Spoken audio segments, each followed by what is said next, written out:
मगर गहरे बहते जल के किनारे बसी थी एक समृद्ध नगरी, धोलावीरा। पकी हुई ईंटों से बने घर, सीधी सुथरी सड़कें, विशाल जलाशय और अनुशासित जीवन उस नगर की पहचान थे।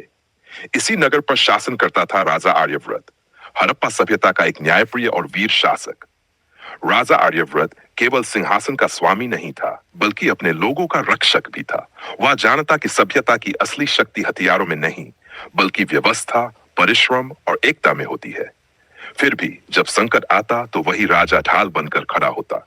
एक वर्ष जब मानसून अपेक्षा से कम बरसा, सिंधु का जलस्तर घटने लगा, जलाशयों में पानी कम होने लगा और नगर में चिंता फैल गई।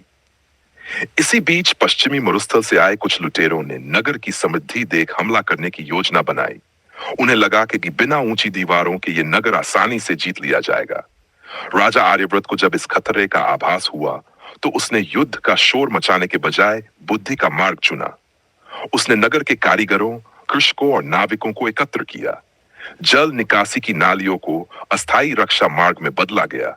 जलाशयों के चारों ओर मजबूत पहरे लगाए गए और नदी के किनारे छिपे प्रहरी नियुक्त किए गए।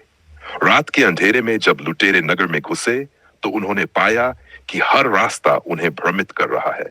संकरी गलियां, ऊंचे चबूतरे और अचानक प्रकट होते नगर रक्षक, सब कुछ एक सुविचारित योजना का परिणाम था। स्वयं राजा आर्यव्रत आगे बढ़कर खड़ा हुआ। उसके हाथ में चमकदार तांबे का भाला था और आंखों में निडरता। बिना अनावश्यक रक्तपात के राजा ने लुटेरों को घेर लिया। उसने उन्हें समझाया कि यह नगर लूट की वस्तु नहीं, परिश्रम की धरोहर है। राजा के साहस और व्यवस्था से भयभीत होकर लुटेरे पीछे हट गए। संकट टल गया, पर राजा यहीं नहीं रुका। उसने जल संरक्षण के लिए नए तालाब बनवाए, खेती के लिए उन्नत उपाय अपनाए और व्यापार मार्गों को और सुरक्षित किया। नगर फिर से समृद्ध हुआ। समय के साथ राजा आर्यव्रत का नाम पत्थरों पर नहीं, बल्कि लोगों के हृदयों में अंकित हो गया। हड़प्पा सभ्यता का यह वीर राजा हमें सिखाता है कि सच्चा साहस तलवार उठाने में नहीं, बल्कि अपने लोगों और संस्कृति की रक्षा बुद्धि, धैर्य और करुणा से करने में है।